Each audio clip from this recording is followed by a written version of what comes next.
जनकपुर से अयोध्या को आते हैं।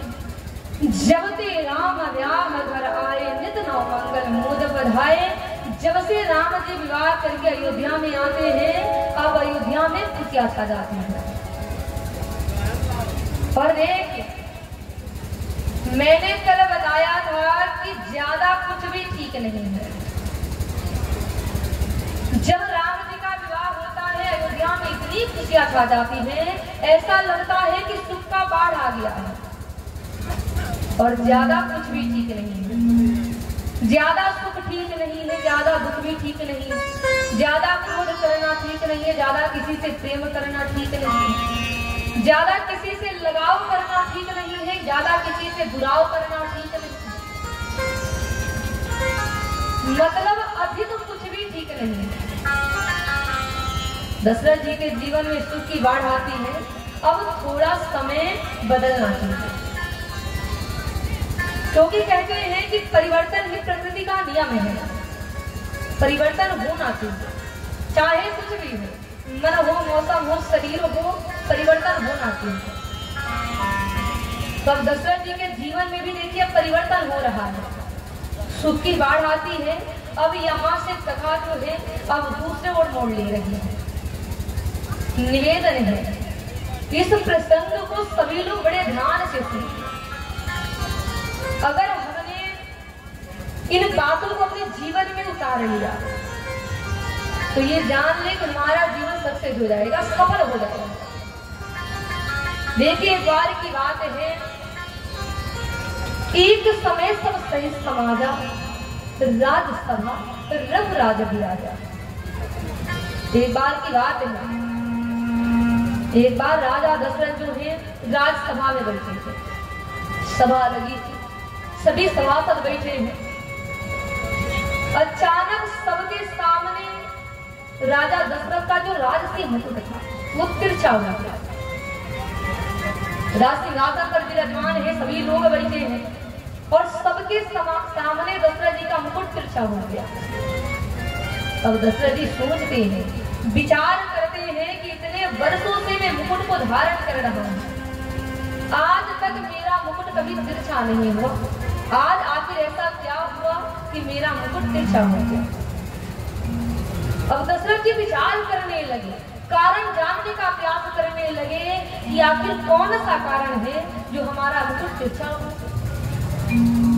और देखिए, कहते हैं कि जीवन में अगर कोई बदलाव आता है तो पहले कारण जानने का प्रयास करना चाहिए। कुछ भी जीवन में परिवर्तन हो, बदलाव आए, पहले कारण जाने।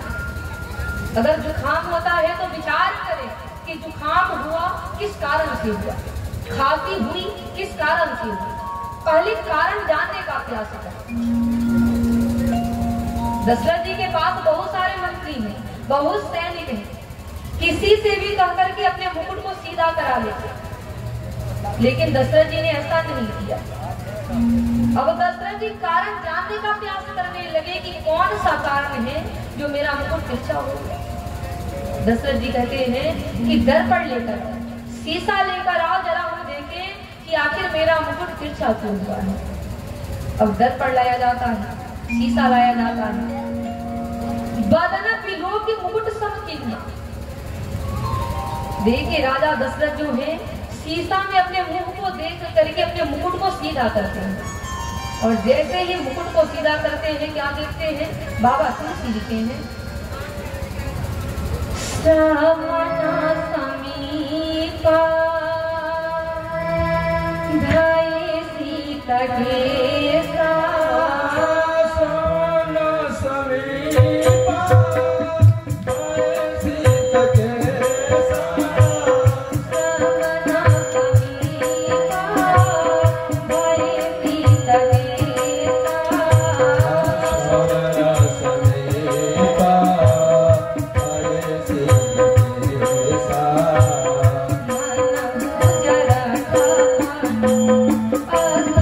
Bye.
कि श्रवण समीप भय स्थित केसा। देखते हैं कि उनके कान के पास जो बाल थे, ध्यान दे, जो कान के पास बाल थे वो सफेद हो गए।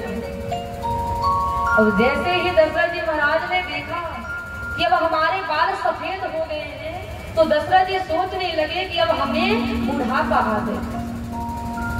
फिर दशरथ जी विचार करने लगे कि बुढ़ापा हमें उपदेश दे रही है कि हे राजा, अभी तक आप अहंकार के कारण, घमंड के कारण अपने आप को राजा मानते थे, लेकिन अब आप भक्ति भाव के कारण राम को राजा मानो।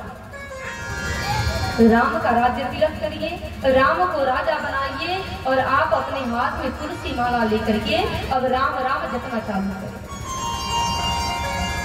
ध्यान से, बहुत मार्मिक बातें हैं मेरी माए।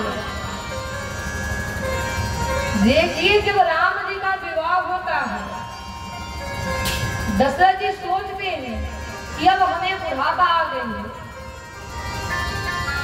अब सत्ता राज्य राम को सौंप करके मैं हाथ में तुलसी माला लेकर के भगवान का नाम जप।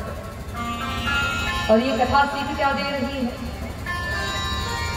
कि यदि आपका पुत्र बड़ा हो जाए, ध्यान दे, खासकर मेरी माँ, अगर आपका पुत्र बड़ा हो जाए, घर में बहू आ जाए, तो घर की सारी जिम्मेदारी अपने बेटे बहू को सौंप करके हाथ में तुलसी माला लेकर के अब राम राम जपना चालू कर दीजिए। अगर पुत्र बड़ा हो गया, घर में बहू आ गई, घर की सारी जिम्मेदारी बेटे बहू को सौंप दीजिए और अपने भगवान का नाम जपना चालू कर दीजिए। और खासकर मेरी मालो, क्योंकि आप घर के गृहिणी हैं, आप जो करेंगी आपके पति को मिलेगा। अगर आपका पुत्र बड़ा हो गया है, घर में बहू आ गई है, तो ये जान ले कि 40 साल के बाद, मेरी माई जो दादी जी लोग बैठी हैं, 40 साल के बाद तिजोरी की चाबी जो कमर में आप लोग लटका करके घूमती हैं, 40 साल बाद ये शोभा नहीं देती है।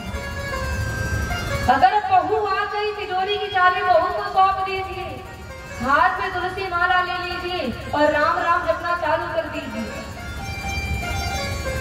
लेकिन आजकल क्या है, आजकल लोग हाय हाय करते हैं, बुढ़ौती में भी लोग घर में ताला लगाते हैं, तिजोरी में 4 ताला लगाते हैं, चाबी लेकर के कमर में लटका करके घूमते हैं।